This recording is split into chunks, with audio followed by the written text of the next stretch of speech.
ബുദ്ധമതം ശക്തമായ രീതിയിൽ തന്നെ വർണ്ണവ്യവസ്ഥയെ എതിർത്തുവെന്നാണ് നമ്മളോട് പലരും ഇത്രയും കാലം പറഞ്ഞിരുന്നത്. എന്നാൽ സത്യാവസ്ഥ അതല്ല. അനേക ബുദ്ധമത ഗ്രന്ഥങ്ങളിൽ വർണ്ണവ്യവസ്ഥയെ പ്രതിപാദിക്കുന്നുണ്ട്. ഗൗതമ ബുദ്ധൻ മുന്നോട്ട് വെച്ച വർണ്ണവ്യവസ്ഥ അനുസരിച്ച് ക്ഷത്രിയർക്കായിരുന്നു ഒന്നാം സ്ഥാനം. ക്ഷത്രിയൻ, ബ്രാഹ്മണൻ, വൈശ്യൻ, ശൂദ്രൻ എന്ന വ്യവസ്ഥയായിരുന്നു ഗൗതമ ബുദ്ധൻ മുന്നോട്ട് വെച്ചത്. വർണ്ണവ്യവസ്ഥയുടെ ഉത്ഭവത്തെപ്പറ്റിയും അതിന്റെ പ്രചരണത്തെപ്പറ്റിയും ബുദ്ധമതക്കാർ അതിനോട് എങ്ങനത്തെ നിലപാടെടുത്തിരുന്നു എന്ന് തിരിച്ചറിയുന്നതിന് വേണ്ടിയിട്ട് ബുദ്ധമത ഗ്രന്ഥങ്ങൾ പരിശോധിക്കേണ്ടത് വളരെ വളരെ അത്യാവശ്യമായ കാര്യം തന്നെയാണ്. വർണ്ണവ്യവസ്ഥ എങ്ങനെ ഉണ്ടായി എന്നും എന്തുകൊണ്ടാണ് ക്ഷത്രിയർ ആദ്യത്തെ വർണ്ണമാകുന്നത് എന്നും അറിയാൻ നമ്മൾ അഗന്ന സൂത്ര പരിശോധിക്കേണ്ടത് അത്യാവശ്യം തന്നെയാണ്. നമുക്ക് അഗന്ന സൂത്രയിലേക്ക് കടക്കാം. ഈ സൂത്ര ഗൗതമ ബുദ്ധൻ ഉപദേശിച്ചത് അദ്ദേഹം ശ്രാവസ്തിയിൽ കിഴക്കേ മൊണാസ്ട്രിയിൽ താമസിക്കുന്ന സമയത്തായിരുന്നു. അവിടെ വെച്ച് വസേത്ത എന്നും ഭരദ്വാജ എന്നും പേരുള്ള രണ്ട് ബ്രാഹ്മണ യുവാക്കൾ അവർ ഭിക്ഷുക്കളാകാനുള്ള തയ്യാറെടുപ്പിലായിരുന്നു. ഒരു പ്രൊബേഷൻ പീരീഡ് എന്ന് പറയുന്ന പോലെ ആ ഒരു കാലഘട്ടത്തിൽ അവരവിടെ താമസിക്കുകയായിരുന്നു. അപ്പോൾ ഒരു ദിവസം വസേത്തയും ഭരദ്വാജയും ഗൗതമ ബുദ്ധൻ്റെ അടുത്ത് സംസാരിക്കാനായിട്ട് വരികയാണ്. അപ്പോൾ ബുദ്ധൻ ചോദിക്കുകയാണ്, വസേത്ത, നിങ്ങൾ രണ്ടുപേരും ജന്മം കൊണ്ട് ബ്രാഹ്മണ കുടുംബത്തിൽ പിറന്നവരാണ്. അതിനുശേഷം നിങ്ങൾ ഗൃഹസ്ഥ ജീവിതം വിട്ട് സന്യാസ ജീവിതത്തിലേക്ക് വന്നവരാണ്. അതുകൊണ്ട് ബ്രാഹ്മണർ നിങ്ങളെ അപമാനിക്കുകയോ അധിക്ഷേപിക്കുകയോ ഒന്നും ചെയ്യുന്നില്ല എന്ന് ഞാൻ കരുതുന്നു എന്ന് ഗൗതമ ബുദ്ധൻ ഈ വസേത്തയോട് ചോദിക്കുകയാണ്. അപ്പോൾ വസേത്ത ബുദ്ധനോട് പറയാണ്, ഈ ബ്രാഹ്മണർ ഞങ്ങളെ വളരെയധികം അപമാനിക്കുകയും നിന്ദിക്കുകയും ഒക്കെ ചെയ്യുന്നുണ്ട് എന്ന് ബുദ്ധനോട് പറയുകയാണ്. അപ്പം ബുദ്ധൻ ചോദിക്കുകയാണ്, അവർ നിങ്ങളെ എങ്ങനെയാണ് അപമാനിക്കുന്നത്? അപ്പോൾ വസേത്ത പറയുകയാണ്, ഈ ബ്രാഹ്മണർ ഞങ്ങളോട് ഇങ്ങനെയൊക്കെ പറയുന്നത്, അതായത് ബ്രാഹ്മണർ മാത്രം ഏറ്റവും ഉന്നത ജാതിയാണ്, മറ്റെല്ലാ ജാതികളും താഴ്ന്നവരാണ്, ബ്രാഹ്മണർ മാത്രം ശുദ്ധരായിട്ടുള്ള ജാതിയാണ്, മറ്റുള്ളവർ അവരുടെ അത്രയും ശുദ്ധരല്ല, ബ്രാഹ്മണർ ബ്രഹ്മാവിൻ്റെ വായിൽ നിന്ന് ജനിച്ചവരാണ്, അവർ ബ്രഹ്മാവിൻ്റെ യഥാർത്ഥ മക്കളാണ്, നിങ്ങൾ രണ്ടുപേരും ഇത്രയ്ക്ക് ശ്രേഷ്ഠമായിട്ടുള്ള ഈ ഒരു ബ്രാഹ്മണ ജാതി ഉപേക്ഷിച്ചിട്ട് ഈ കുറച്ചുകൂടെ അവരെക്കാൾ താഴ്ന്നവരായിട്ടുള്ള ആൾക്കാരുടെ കൂടെ കൂടി ഈ മുട്ടത്തലന്മാരായിട്ടുള്ള ഈ ഭിക്ഷുക്കളുടെ കൂടെ കൂടി ഈ നടക്കുന്നതൊന്നും ശരിയായിട്ടുള്ള ഒരു പരിപാടിയല്ല. അവരൊക്കെ ബ്രഹ്മാവിൻ്റെ കാൽപാദത്തിൽ നിന്നും ഉണ്ടായവരാണ്. അതുകൊണ്ട് ഇതൊന്നും ശരിയായിട്ടുള്ളൊരു കാര്യങ്ങളല്ല എന്നൊക്കെ പറഞ്ഞ് ബ്രാഹ്മണൻ ഞങ്ങളെ അപമാനിക്കുകയും നിന്ദിക്കുകയൊക്കെ ചെയ്യുന്നു എന്ന് ഈ വസേത്ത ബുദ്ധനോട് പറയുകയാണ്. അപ്പം ബുദ്ധൻ പറയുകയാണ്, വസേത്ത, ബ്രാഹ്മണൻ ഇങ്ങനെ പറയുന്നത് അവരുടെ യഥാർത്ഥ പാരമ്പര്യവും അവരുടെ ഉത്ഭവം എങ്ങനെയായിരുന്നു എന്നൊക്കെ അവർക്ക് വ്യക്തമായിട്ട് അറിയത്തില്ലാത്തതുകൊണ്ടാണ്, അവരതൊക്കെ മറന്നതുകൊണ്ടാണ് എന്ന് പറയുകയാണ്. കാരണം ബ്രാഹ്മണ സ്ത്രീകളും അവർ മെൻസസ് ആകാറുണ്ട്, അവർ ഗർഭിണികളാകുന്നു, കുട്ടികളെ പ്രസവിക്കുന്നു, കുട്ടികളെ പാലൂട്ടുന്നു. അതായത് ഈ ബ്രാഹ്മണർ എന്ന് പറയുന്നവർ അവർ സാധാരണ മനുഷ്യരെപ്പോലെ തന്നെയാണ് ജീവിക്കുന്നതും ജനിക്കുന്നതല്ല. എന്നിട്ട് അവർ പറയുകയാണ്, ബ്രാഹ്മണർ മാത്രമാണ് ഏറ്റവും ഉയർന്ന ജാതി, മറ്റുള്ളവർ അവർക്കൊപ്പം ശ്രേഷ്ഠരല്ല, ബ്രാഹ്മണർ മാത്രമാണ് ശുദ്ധർ, അവർ ബ്രഹ്മാവിൻ്റെ വായിൽ നിന്ന് ജനിച്ചവരാണെന്നൊക്കെ ഇങ്ങനെ പറയുന്നത് യഥാർത്ഥത്തിൽ കാര്യങ്ങളെ തെറ്റായ രീതിയിൽ പറയുകയാണ് ചെയ്യുന്നത്. ഇത്തരത്തിലുള്ള പ്രവൃത്തി ചെയ്യുന്നത് കൊണ്ട് തന്നെ ബ്രാഹ്മണർ എന്ന് പറഞ്ഞ ഈ ഒരു വിഭാഗം അവർ മോശകർമ്മം സമ്പാദിക്കുകയാണ് ചെയ്യുന്നത് എന്ന് ബുദ്ധൻ വസേത്തയോട് പറയുകയാണ്. ശേഷം ബുദ്ധൻ വസേത്തയോട് പറയുകയാണ്, ശ്രേഷ്ഠരായിട്ടുള്ളവർ ആരാണ്, ഏറ്റവും ശുദ്ധരായിട്ടുള്ളവർ ആരാണ്, എങ്ങനെയുള്ളവരാണ് എന്നൊക്കെ ബുദ്ധൻ ഈ വസേത്തയോട് പറയുകയാണ്. അപ്പോൾ ബുദ്ധൻ പറയുന്നത് ഇതാണ്, വസേത്ത, സമൂഹത്തിൽ 4 ജാതികളാണുള്ളത്. ക്ഷത്രിയർ, ബ്രാഹ്മണർ, വൈശ്യർ, ശൂദ്രർ എന്നിങ്ങനെ 4 ജാതികളാണുള്ളതെന്ന് പറയുന്നു. ഇംഗ്ലീഷിലേക്ക് ട്രാൻസ്ലേറ്റ് ചെയ്യുന്ന സമയത്ത് അരിസ്റ്റോക്രാറ്റ്സ്, ബ്രാഹ്മൺസ്, പിന്നെ അവർ മെർച്ചൻസ്, വർക്കേഴ്സ് എന്നൊക്കെ പറയും. അതായത് നമ്മൾ പാലിയിൽ നോക്കുന്ന സമയത്ത് ഈ സെയിം പാറ്റേൺ തന്നെയായിരിക്കും ഫോളോ ചെയ്യുന്നത്. ക്ഷത്രിയ, ബ്രാഹ്മണ, വൈശ്യ, ശൂദ്രൻ എന്നുള്ള ഈ ഒരു പാറ്റേൺ തന്നെയാണ് പാലിയിൽ പറയുന്നത്. പിന്നീട് ഇത് മുമ്പോട്ട് പോകുമ്പോൾ നിങ്ങൾക്ക് വ്യക്തമാവുകയും ചെയ്യും. അപ്പോൾ ബുദ്ധൻ ഈ വസേത്തയോട് പറയുകയാണ്, 4 ജാതികളുണ്ട് എന്നും ക്ഷത്രിയ, ബ്രാഹ്മണ, വൈശ്യ, ശൂദ്രൻ എന്നുള്ള ഈ ഒരു ഓർഡർ ഇത് നിങ്ങൾ നോക്കിക്കണം. ഇതേ ഓർഡർ മറ്റനേകം സൂത്രങ്ങളിലും ബുദ്ധൻ പറയുന്നുണ്ട്. ഈ ഒരൊറ്റ സൂത്രങ്ങളിൽ പോലും പക്ഷേ ഈ ക്ഷത്രിയരെക്കാളിലും മുൻപിൽ ബ്രാഹ്മണർ വരുന്നില്ല എന്നുള്ള കാര്യം കൂടെ ഒന്ന് നോട്ട് ചെയ്ത് വെച്ചേക്കും. ശേഷം ബുദ്ധൻ ഇങ്ങനെ പറയുകയാണ്, ഈ ജാതികളിൽ ചിലർ ജീവികളെ കൊല്ലുന്നുണ്ട്, മോഷ്ടിക്കുന്നുണ്ട്, തെറ്റായ രീതിയിലുള്ള ലൈംഗിക പ്രവൃത്തികൾ ചെയ്യുന്നുണ്ട്, കള്ളം പറയുന്നുണ്ട്, ആളുകളെ തമ്മിലടുപ്പിക്കുന്നുണ്ട്, മറ്റുള്ളവർക്ക് ഫീൽ ചെയ്യുന്ന പോലത്തെ കഠിനവും അതുപോലെ തന്നെ ദുഷ്ടവുമായിട്ടുള്ള വാക്കുകൾ സംസാരിക്കുകയൊക്കെ ചെയ്യുന്നുണ്ട്, അർത്ഥമില്ലാത്ത കാര്യങ്ങൾ സംസാരിക്കുന്നുണ്ട്, തെറ്റായ ചിന്താഗതികൾ അത് വെച്ച് പുലർത്തുന്നുണ്ട്. ഇതെല്ലാം തെറ്റായിട്ടുള്ള മോശമായിട്ടുള്ള പ്രവൃത്തികളാണ്, ഇവയിലെ ഇരുണ്ട പ്രവൃത്തികളാണ്. ഇതിൻ്റെ ഫലം എന്ന് പറയുന്നതും മോശമായിട്ടുള്ളത് തന്നെ ആയിരിക്കും. ഇത്തരം ആളുകളെ ക്ഷത്രിയർക്കിടയിൽ കാണാൻ പറ്റും, ബ്രാഹ്മണർക്കിടയിൽ കാണാൻ പറ്റും, വൈശ്യർക്കിടയിൽ കാണാൻ പറ്റും, ശൂദ്രർക്കിടയിൽ കാണാൻ പറ്റും. അതുകൊണ്ട് തന്നെ മോശം പ്രവൃത്തികൾ എന്ന് പറയുന്നത് ഏതെങ്കിലും ഒരു ജാതിയിൽ മാത്രം ഒതുങ്ങി നിൽക്കുന്ന ഒരു കാര്യമല്ല. അതിനുശേഷം ബുദ്ധൻ പറയുകയാണ്, ചിലർ ജീവികളെ കൊല്ലത്തില്ല, മോഷ്ടിക്കില്ല, ലൈംഗികമായ തെറ്റുകളൊന്നും ചെയ്യില്ല, കള്ളം പറയില്ല, അവർ നല്ല മനസ്സോടുകൂടി ജീവിക്കുകയും ശരിയായ ചിന്താഗതികൾ വെച്ച് പുലർത്തുകയും ഒക്കെ ചെയ്യും. ഇതെല്ലാം വളരെ നല്ല പ്രവൃത്തികളാണ്. അപ്പോൾ ഇങ്ങനെയുള്ള ആൾക്കാർക്ക് നല്ല ഫലങ്ങളായിരിക്കും ലഭിക്കുക. ഇതുപോലെയുള്ള ആൾക്കാർ ക്ഷത്രിയരിലും കാണും, ബ്രാഹ്മണരിലും കാണും, വൈശ്യരിലും ശൂദ്രരിലും എല്ലാം ഇങ്ങനത്തുള്ള ആൾക്കാരെ കാണാൻ പറ്റും. ഈ 4 ജാതികളിലും ഈ 2 ടൈപ്പ് ആൾക്കാരെ കാണാൻ പറ്റും നിങ്ങൾക്ക്. നല്ലവരായിട്ടുള്ള ആൾക്കാരെയും മോശമായിട്ടുള്ള ആൾക്കാരെയും ഈ 4 ജാതിയിലും കാണാൻ പറ്റും.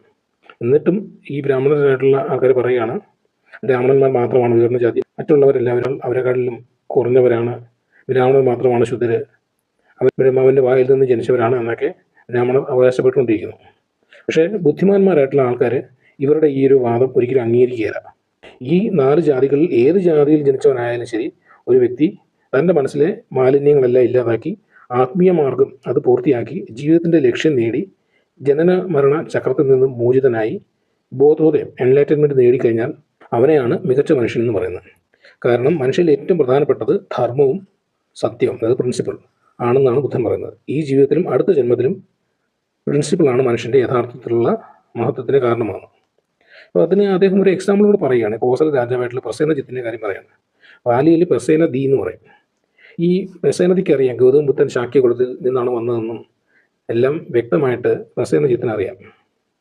ശാക്യന്മാർ പ്രസേനജിത്തിന് ആദരവ് കാണിക്കുന്നു, നമസ്കരിക്കുന്നു, എഴുന്നേറ്റ് നിൽക്കുന്നു, കൈകൂപ്പി അഭിവാദ്യം ചെയ്യുന്നു, മാന്യമായി പെരുമാറുന്നു, ഒക്കെ ചെയ്യുന്നുണ്ട്. ഇതേപോലെ തന്നെ പ്രസേനജിത്ത് രാജാവ് ബുദ്ധനെയും ആദരിക്കുന്നുണ്ട്.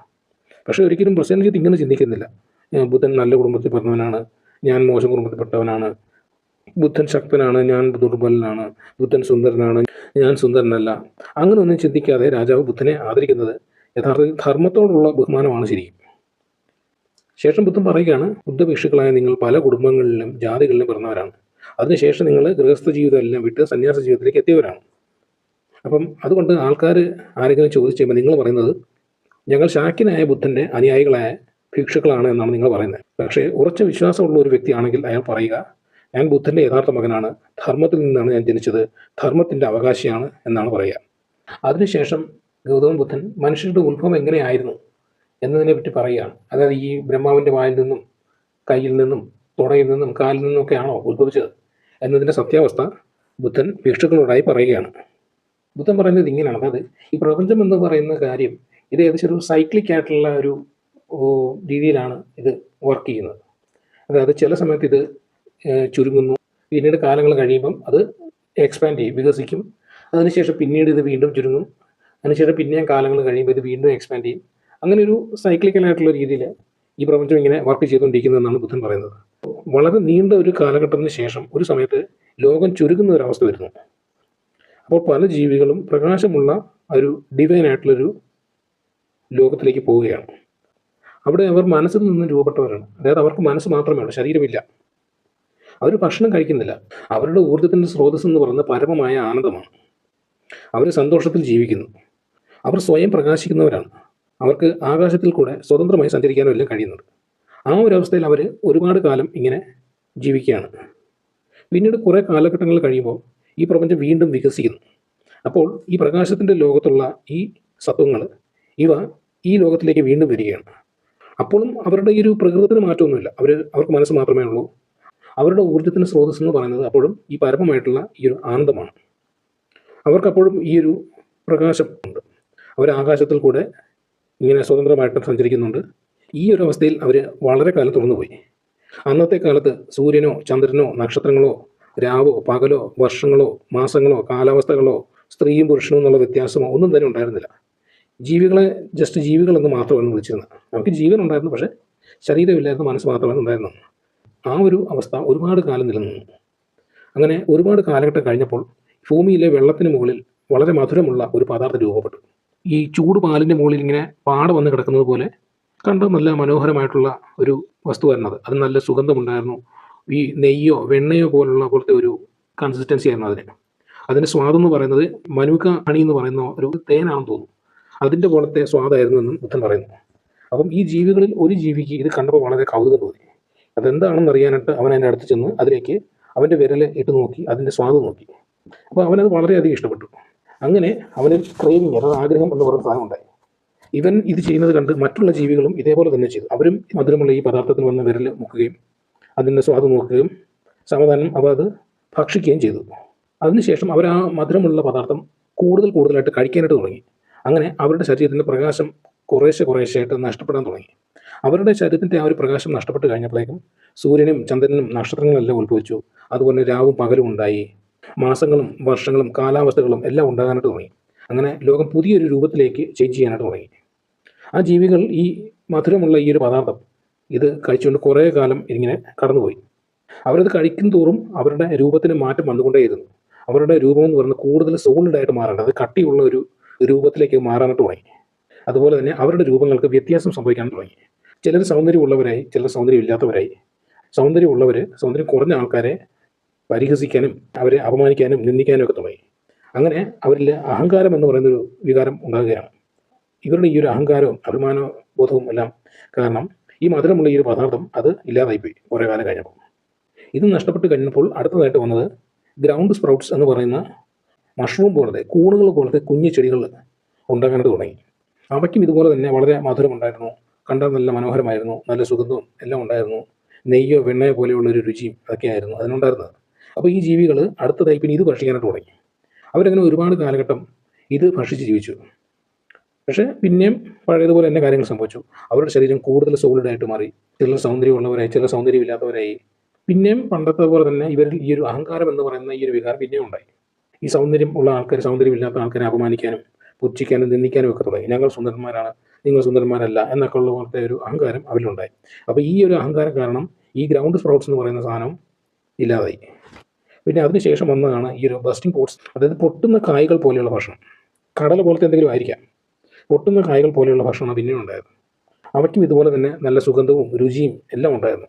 തേൻ പോലെ തന്നെ വളരെ മധുരമുള്ളതായിരുന്നു അവയെല്ലാം. അടുത്തതായിട്ട് ഈ ജീവികൾ അത് ഭക്ഷിക്കാനായിട്ട് തുടങ്ങി. ഈ ബസ്റ്റിംഗ് പോട്ട്സ് ഭക്ഷിക്കാനായിട്ട് തുടങ്ങി. അത് കഴിച്ചു കഴിഞ്ഞപ്പോൾ ഇവരുടെ ശരീരം കൂടുതൽ സോളിഡായിട്ട് മാറി. ഇവരിലെ സൗന്ദര്യമുള്ള ആൾക്കാരെ, സൗന്ദര്യം കുറഞ്ഞ ആൾക്കാരെ പുച്ഛിക്കുകയും നിന്ദിക്കുകയും എല്ലാം ചെയ്യാൻ തുടങ്ങി. വീണ്ടും ഇവർക്ക് അഹങ്കാരം എന്ന് പറയുന്ന വികാരം ഉണ്ടായി. അപ്പോൾ ഈ ബസ്റ്റിംഗ് പോട്ട്സ് എന്ന് പറയുന്ന ഈ വസ്തുക്കളും ഇല്ലാതായി. അതിനുശേഷം പുതിയൊരു ഭക്ഷണം പ്രത്യക്ഷപ്പെടുകയാണ്. റൈപ്പ് ആൻഡ് അൺടിൽഡ് റൈസ് എന്ന് പറയുന്നത്, അത് ഉഴുത് പിടിപ്പിക്കാത്ത എന്നാൽ പക്വമായിട്ടുള്ള അരി. അതിന് പൊടിയോ തൊലിയോ ഒന്നും ഉണ്ടായിരിക്കത്തില്ല. ശുദ്ധമായിട്ടുള്ള അരി മാത്രമായിരിക്കും അതിനകത്തുണ്ടാകുക. നല്ല സുഗന്ധവും നല്ല മധുരമൊക്കെ ഉള്ള അരി മാത്രമായിരിക്കും അതിനകത്തുണ്ടാകുക. പിന്നെ അതിന് വേറൊരു പ്രത്യേകതയും കൊണ്ട്, അതായത് അവർ വൈകുന്നേരം ആകുമ്പോഴേക്കും അരി കൊയ്ത് കഴിഞ്ഞാൽ രാവിലെ ആകുമ്പോഴേക്കും പിന്നെ അത് പാകമായിട്ട് വളർന്ന് പാകമായിട്ട് വരും. രാവിലെ കൊയ്ത് കഴിഞ്ഞാൽ വൈകുന്നേരം ആകുമ്പോൾ പിന്നെ വളർന്ന് പാകമായിട്ട് തന്നെ നിൽക്കും. അതായത് അവർക്ക് കൃഷി ചെയ്യേണ്ട ആവശ്യമില്ല. സ്വയമേ തന്നെ വളർന്നു വരുന്ന ഭക്ഷണമായിരുന്നു ഈ പറയുന്ന ഈ റൈപ്പ് ആൻഡ് അൺടിൽഡ് റൈസ് എന്ന് പറയുന്ന സാധനം. ഈ ജീവികൾ കുറേ കാലം അത് കഴിച്ച് ജീവിക്കാൻ തുടങ്ങി. പക്ഷേ അവർ ഈ അരി കഴിച്ച് ജീവിക്കാൻ തുടങ്ങിയപ്പോൾ അവരുടെ ശരീരം കൂടുതൽ സോളിഡായിട്ട് മാറി. അവരുടെ ശരീരം എന്ന് പറയുന്നത് കൂടുതൽ വ്യക്തമായിട്ട് കാണാനായിട്ട് തുടങ്ങി. അപ്പോൾ സ്ത്രീകൾക്ക് സ്ത്രീകളുടെ ലക്ഷണങ്ങളും പുരുഷന്മാർക്ക് പുരുഷന്മാരുടെ ലക്ഷണങ്ങളും എല്ലാം ഉണ്ടാകാൻ തുടങ്ങി. അതിനുശേഷം ഈ സ്ത്രീകൾ പുരുഷന്മാരെ നോക്കുകയും പുരുഷന്മാർ സ്ത്രീകളെ നോക്കുകയും ചെയ്യാൻ തുടങ്ങി. അങ്ങനെ അവരിൽ പരസ്പര ആകർഷണം തോന്നിക്കുകയും അവർ ശാരീരിക ബന്ധത്തിൽ ഏർപ്പെടുകയും ചെയ്യാൻ തുടങ്ങി. അപ്പം അത് കണ്ടപ്പം ചില ആൾക്കാർക്ക് ഇഷ്ടപ്പെട്ടില്ല. അവരെ അവിടെ നിന്ന് അടിച്ചോടിക്കാനായിട്ട് തുടങ്ങി. മണ്ണും ചാരവും പശുവിൻ്റെ ചാണകവും ഒക്കെ എടുത്തെറിഞ്ഞ് അവരെ അവിടെ നിന്ന് ഓടിക്കാനായിട്ട് തുടങ്ങി. അങ്ങനെ നാട്ടുകാർ തല്ലി ഓടിച്ച് വിട്ടുന്ന ഈ ആൾക്കാർ 1-2 മാസമൊക്കെ പുറത്ത് താമസിക്കേണ്ട സിറ്റുവേഷൻ ഉണ്ടായി. അപ്പം ഇവർ സ്വന്തമായിട്ട് പുറത്ത് വീടുകൾ പണിയാനായിട്ട് തുടങ്ങി. അങ്ങനെയാണ് വീടുകൾ ഉണ്ടായെന്നാണ് ബുദ്ധൻ പറയുന്നത്. അങ്ങനെ ഇരിക്കുന്ന കാലഘട്ടത്തിൽ ഒരാൾ ചിന്തിച്ചു, ഞാൻ എന്തിനാണ് രാവിലെ വൈകിട്ടും പോയിട്ട് ഈ അരി എടുത്തുകൊണ്ട് കൊണ്ടുവരുന്നത്? ഒന്നുകിൽ രാവിലെ അല്ലെങ്കിൽ വൈകിട്ട് ഏതെങ്കിലും ഒരു നേരം പോയി എടുത്താൽ പോരെ, 2 നേരത്തേക്കുള്ളൂ. അങ്ങനെ അയാൾ തോന്നിയപ്പം ഒരു ദിവസത്തേക്കുള്ള മൊത്തം ഭക്ഷണം അയാൾ ഷെയർ ചെയ്യാനായിട്ട് തുടങ്ങി. അപ്പോൾ അയാൾ അങ്ങനെ ചെയ്യുന്നത് കണ്ടപ്പം വേറൊരാൾ 2 ദിവസത്തേക്കുള്ള ഭക്ഷണം ഒറ്റയടിക്ക് കൊണ്ടുവരാനായിട്ട് തുടങ്ങി. അത് കണ്ട് വേറൊരാൾ 4 ദിവസത്തേക്കുള്ള ഭക്ഷണം കൊണ്ടുവരാനായിട്ട് തുടങ്ങി. പിന്നീട് 8 ദിവസത്തേക്കുള്ള ഭക്ഷണം കൊണ്ടുവരാനായിട്ട് തുടങ്ങി. അങ്ങനെ അവർ ഈ അരി സംഭരിക്കാനായിട്ട് തുടങ്ങുകയാണ്. അപ്പോൾ ഇവർ അരി സംഭരിക്കാൻ തുടങ്ങിക്കഴിഞ്ഞപ്പം അരിക്ക് തൊലിയുണ്ടായി, അതിന് പൊടിയുണ്ടായി. ഈ ചെടി ഒരു തവണ വെട്ടിക്കഴിഞ്ഞാൽ തന്നെ കിളുത്ത് വരുന്ന ഈ ഒരു കാര്യവും അതോടുകൂടി ഇല്ലാതായി. മാത്രമല്ല അരി കൂട്ടങ്ങളായിട്ട് വളരാനും തുടങ്ങി. അപ്പോൾ അത് കണ്ടപ്പോൾ ആൾക്കാർ പറഞ്ഞു, ഇങ്ങനെയാണെങ്കിൽ നമുക്ക് അരി വയലുകൾ പങ്കിട്ട് അതിൻ്റെ അതിർവരമ്പുകൾ നിശ്ചയിക്കാമെന്ന് ആളുകൾ പരസ്പരം തീരുമാനിച്ചു.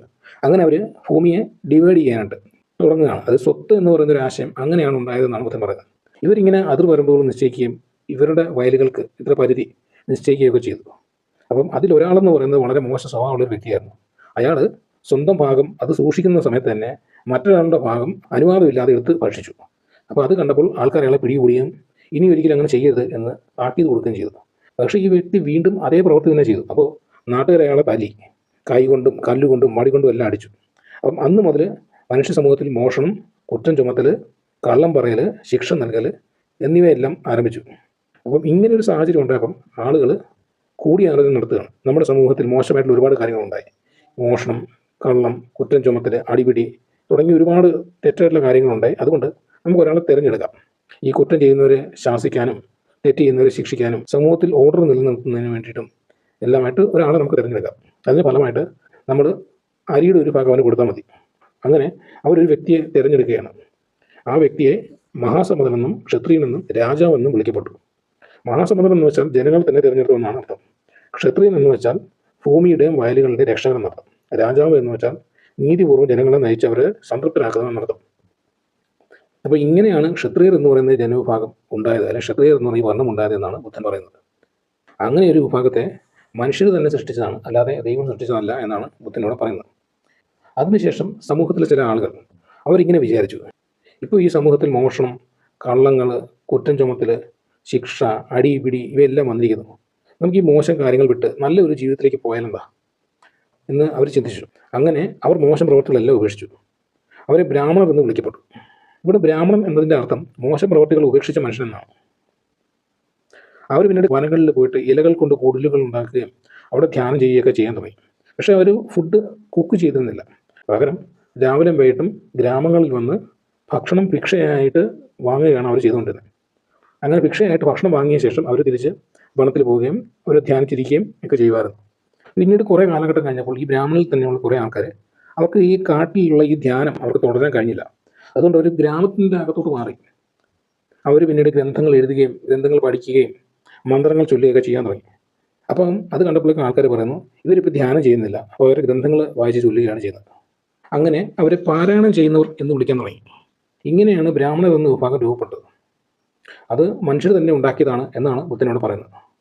അതിനുശേഷം വൈശ്യർ എന്ന വിഭാഗം എങ്ങനെ ഉണ്ടായി എന്ന് ബുദ്ധൻ പറയുന്നു. ജനങ്ങൾ ചിലർ കുടുംബജീവിതം ആരംഭിക്കുകയും ശാരീരിക ബന്ധങ്ങൾ ഏർപ്പെടുകയും പലതരത്തിലുള്ള ജോലികൾ ചെയ്യാൻ തുടങ്ങുകയും ചെയ്തു. അങ്ങനെ ജോലികൾ ചെയ്ത് ജീവിച്ചവരെ വൈശ്യർ എന്ന് വിളിച്ചു. അതായത് കുടുംബജീവിതം നയിക്കുകയും വിവിധ ജോലികൾ ചെയ്ത് ജീവിക്കുകയും ചെയ്തവരാണ് വൈശ്യർ അഥവാ വ്യാപാരികൾ. അങ്ങനെ വൈശ്യ വിഭാഗം ഉണ്ടായി.